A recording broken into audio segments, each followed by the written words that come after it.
NFL fans, welcome back to another episode of the J All Day NFL Show. Week 9, final picks coming at you guys.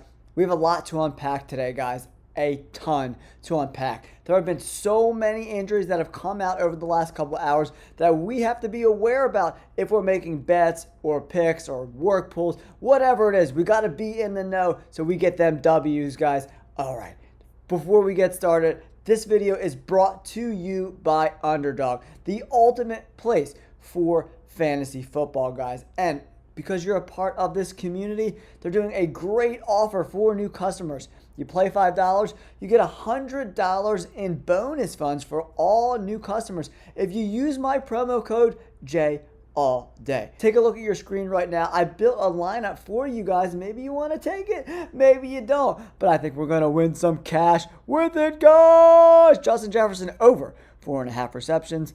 Trevion Henderson over 39.5 yards.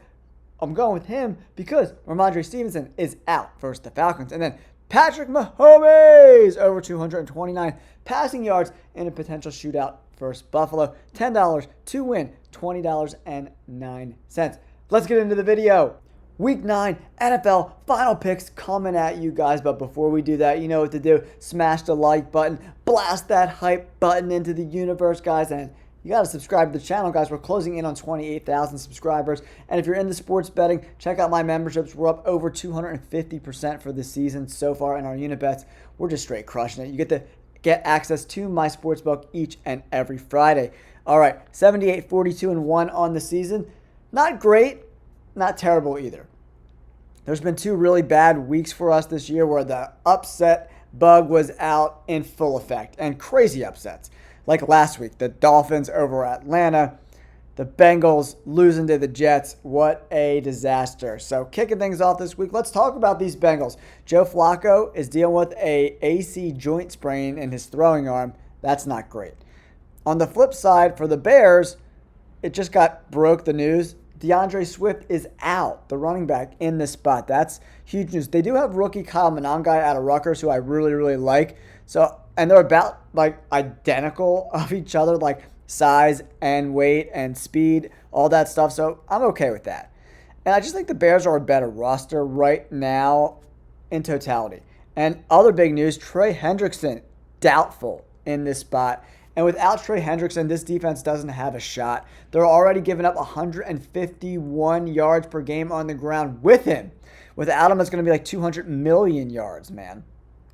But it's hard for me to bet on Caleb Williams, even though I'm going to this week, because his IQ is just not there, guys. It's just really not.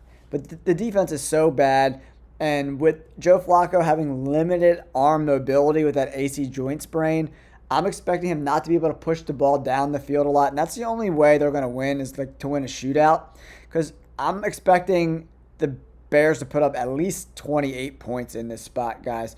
So for me, the Bengals are giving up over 400 yards per game. The Bears aren't that much better at 350, guys. But listen, I'm rolling with Caleb Williams and the Bears to get back on the winning track this week versus a horrific Bengals team. They're just so bad. Offensively, Joe Flacco, he's hurt. And then if Jake Browning has to play, you know how that's going to go, guys. Absolute disaster there. Next up on this slate, we got the Minnesota Vikings going on the road, taking on the Detroit Lions, coming off a bye. Not a good spot for J.J. McCarthy to make his return. Carson Wentz goes to IR with shoulder surgery. He was really banged up in that spot versus the Chargers last week. I don't really think the Vikings have much of a shot in this game. I just don't. How do they win? I don't have any confidence from what I saw earlier in the year from J.J. McCarthy that lends me to believe he can go on the road in Detroit and win a division game. I just don't think that's going to happen. I just don't see any way. I just don't see any way. And the Vikings gave up 207 yards on 43 rushes to the Chargers last week. So Gibbs and Montgomery are about to eat. Jared Goff's going to use play action down the field. A lot of big plays. They're going to get chunk plays. I think they're going to win. And the spread, I'm interested in betting the spread in this game. I'm usually not a big spread better, but I think it was at 8.5 the last time I saw you buy a 1.5, get it at like -140 at 7. I love that. Either way, I'm taking the Lions. Guys, all these picks are straight up money line picks. In my picks with scores, I give you more of spread analysis. I do that earlier in the week, just an FYI. Now we move on to another huge spread. Panthers at the Green Bay Packers. It looks like Bryce Young is healthy and ready to rock and roll in this spot. One other note on the Vikings. The offensive line is really banged up, guys. Really, really, really banged up. At the left tackle spot with Darrisaw and the right tackle spot with Brian O'Neill, really banged up. All right, now back to this Packers-Panthers game. Green Bay's good. They should dominate. The run game is like their only real shot at scoring points consistently, I think, in this game. The Packers defense has looked a lot better over the last few weeks. Jordan Love has been playing out of his mind. But, that's another thing. The Panthers' offensive line is also really, really, really banged up, man. Like, Taylor Moton, knee was limited. Damian Lewis, the left guard, he's questionable. It's just a really... Cade Mays did not practice. He's ruled out. I mean, the offensive line is extremely banged up. So with a banged up offensive line, I don't see them establishing the run, which is going to open up the passing game down the field for like Xavier Legette and Tedero McMillan. I just don't see a scenario where the Panthers go on the road and beat Green Bay. It's going to be in the 40s, like high 40s, I think, weather-wise. I mean, Bryce Young coming off the injury, is he going to be 100%? Andy Dalton's questionable. He might not even suit up in this spot if something does happen to Bryce Young. A lot would have to go right for the Panthers to come out and beat the Packers at home. They're huge favorites, the Packers are. They should take care of business, take care of a team that's pretty dysfunctional and a team that's pretty banged up, especially on the offensive line. And the games they won, they ran the ball down people's throat with Rico Dowdle. I mean, with this offensive line being super banged up, I just don't see that happening. So that's why I'm going to roll with the Green Bay Packers here, guys. Next up, I haven't even decided who I'm taking in this game right now. Broncos at the Houston Texans. Every time I'm like, I'm leaning this way, something pulls me back. Like, Houston Texans had 22 QB pressures on Mac Jones last week. I'm like, how's Bo Nix going to deal with that? And then the Denver Broncos lead the NFL in team sacks by a shit ton. So how is CJ Stroud going to deal with that? It's been really, really tough to get a gauge on this game, and like where I want to go, how I want to play it, who I want to bet on. But Pat Surtain being hurt is really leaning me towards the Houston Texans because behind Pat Surtain, their cornerback depth is really, really, really bad. And I read a stat that they were like 1 for 5 in the red zone last week. The Texans were. So I'm like, oh, man, how are they going to score points? But then I realized no Nico Collins. They had 2 rookies starting at the wide receiver spot last week, right? So, man, this is a really, really tough game. I don't really have an edge either way. But, man, no Pat Surtain. I think with these young, fast wide receivers that the Texans have, they might be able to get the ball out fast, get early separation in these routes. And without Pat Surtain, they could be really limited, right? CJ Stroud, the game plan all week is like, get the ball out fast. How do we get separation quick off the line of scrimmage? How do we find openings in this defense quickly? So CJ Stroud's not sitting back there patting the ball, getting his neck ripped off. So, oh man, I'm still like, and I'm like looking at both ways. I'm just like, what am I doing? What am I doing? What am I doing? How am I going to do it? Man, the Texans only given up like 107 points all season long. That's just a crazy statistic. 103, sorry. And then the Broncos 151. So they're, close, but not that close. And CJ Stroud's just been so efficient. 30 of 39 without Nico Collins is really impressive. And a lot of teams the Broncos play, like, for instance, when they came back and beat the Giants just ran out of gas. Up in that thin air in Denver, they ran out of gas. So that's why I'm going to go with the Texans at home. Home field advantage. This is a coin flip game in my opinion. But I don't know if Bo Nix deals with the loudness from that crowd and this insane pass rush led by Will Anderson Jr., I'm going to roll with the Texans here, guys. Next up, easy peasy, I'm going with New England. But the Falcons are getting some guys back. Michael Penix Jr. is going to be back. Darnell Mooney's going to be back. Drake London's going to be back, right?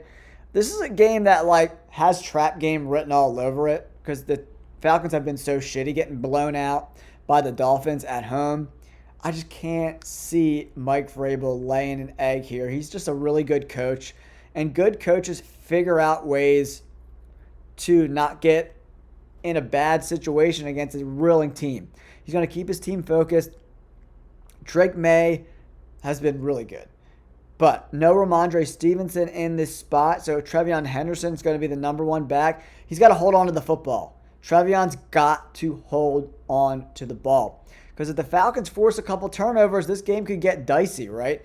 So they got to hold on to the football, do what they've been doing, not turning the ball over at home. The Falcons are playing with not a lot of confidence, and Michael Penix Jr. is so limited, guys. He never throws the ball over the middle of the field. It's always out towards the numbers or towards the boundaries, throwing little check down swing routes. I don't see those posts and digs and stuff, throwing the ball deep over the top, but they're all towards the boundary, man. I think Vrabel's going to know what he wants to do, force things inside, and he's not comfortable there, man. So I'm rolling with the Patriots in that spot. Next up, we got the San Francisco 49ers versus the New York Giants. This is another game, man. Both of these teams are extremely banged up. I was kind of leaning towards the Giants, and then I looked at the secondary. Both starting cornerbacks are out in this game for the Giants. That's not a good look, right? Not a good look at all whatsoever. So how do they deal with that, right?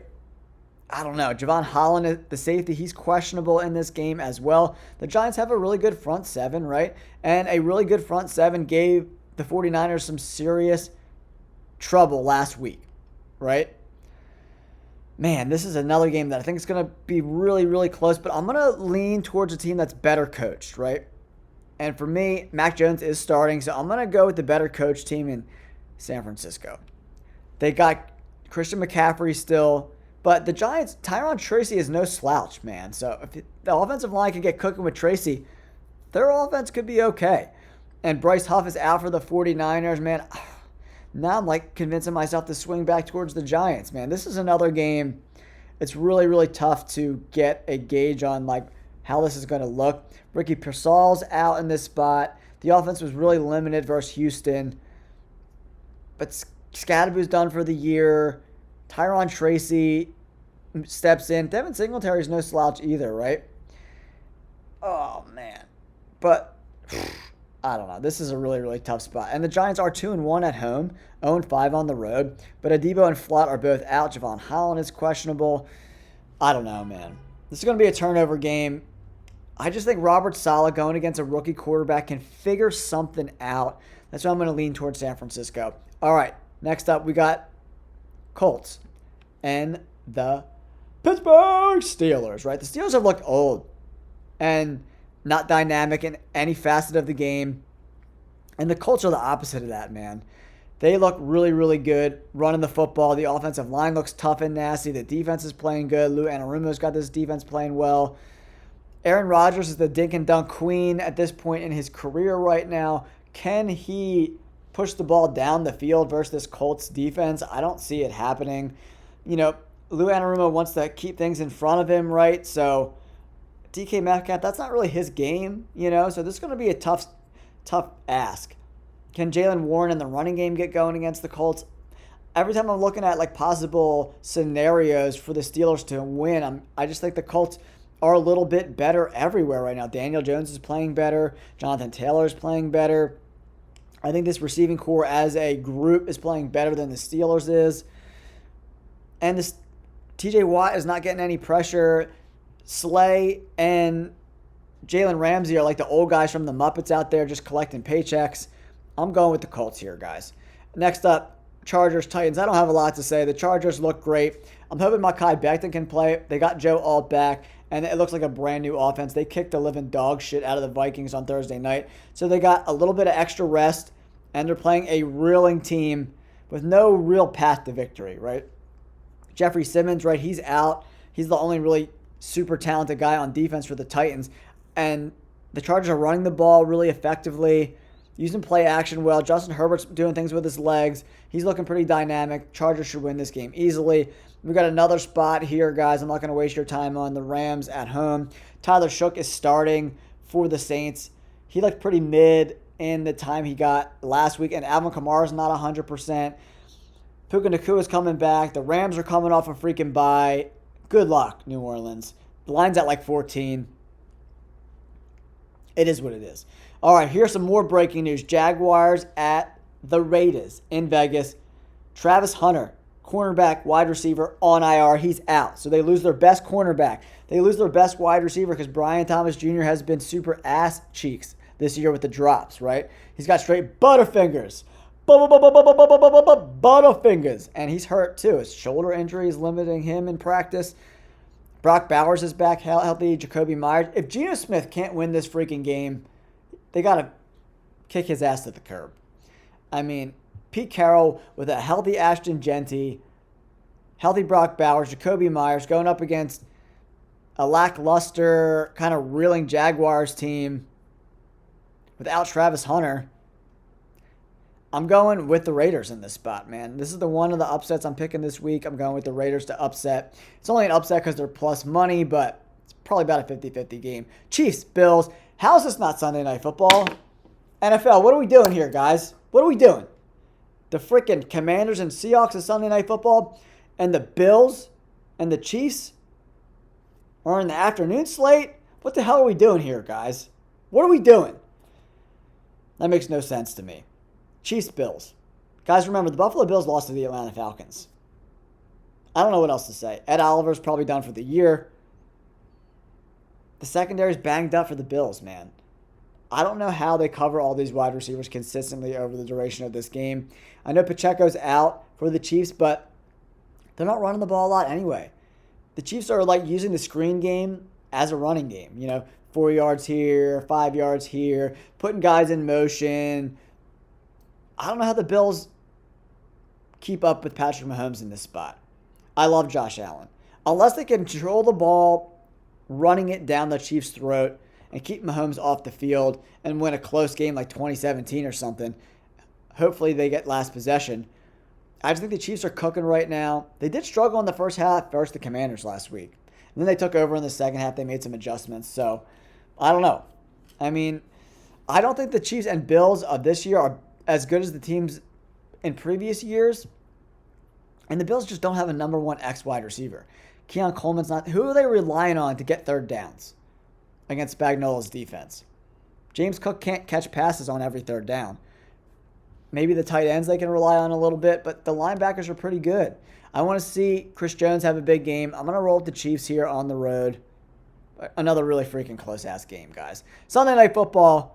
Jaden Daniels makes his return. Sunday Night Football versus Seahawks. A really dominant defense. They've looked really good all year. Sam Darnold's playing MVP-level football. Him and Jackson Smith and Jigba are on the same page. I think he balls out. The Commanders' defense looked super old in the second half of that game. They played first half pretty tough versus the Chiefs, and then in the second half, they were dead bodies. They were just like geriatric city out there, man. They're the oldest team in the NFL, and they sure as shit look like it. And they're playing on a short week. Give me the Seahawks, bros. Bros, give me the Seahawks. Coming off a bye, rested, playing the Commanders on a short week. Give me the Seahawks all day. Here on the J All Day Show. When I do my all day little yell there, that's the go-to. The all day shout out is for the Seahawks this week. All right, Cardinals, Cowboys. I just don't know if the Cardinals, who are coming off a bye, can keep up offensively with the Cowboys. I think this game could get loose, but Kyler Murray just makes too many fucking mistakes, man. Guys are never on the same page. He's throwing where guys aren't supposed to be. It's just, no one's ever on the same page. And remember, the running backs are still on IR. So, but man, this Cowboys defense is Superman big booty ass cheeks. Like, oh my gosh. How these guys are even professional football players, I'll never know. The chunk plays they gave up last week to the Broncos, it was like 30 here, 40 here, 25 here, 15 there, 35 there. It was out of this world. It was crazy. And the Broncos offense isn't super, super dynamic, you know. But with Pickens and CeeDee Lamb, I think they do well. Score some points. So I'm going to roll with the Cowboys, especially in Jerry's world. They need to get a W. If they lose this game, their season's pretty much over to get into the playoffs. They got to win. The Cardinals have lost, 5 games in a row? They started out 2-0. They lost 5 games in a row. They got to beat them. They got to beat a team that's reeling. You know, they're only averaging 21 points a game. The Cowboys are averaging over 30. They lost 5 games in a row. But man, oh man, let's go. I'm going with the Dallas Cowboys here to win this game. There it is, guys. There are my picks for Week 9. We're going Bears, Lions, Packers, Texans, Patriots, 49ers, Colts, Chargers, Rams, Raiders, Chiefs, Seahawks, Cowboys. Like and subscribe. Peace.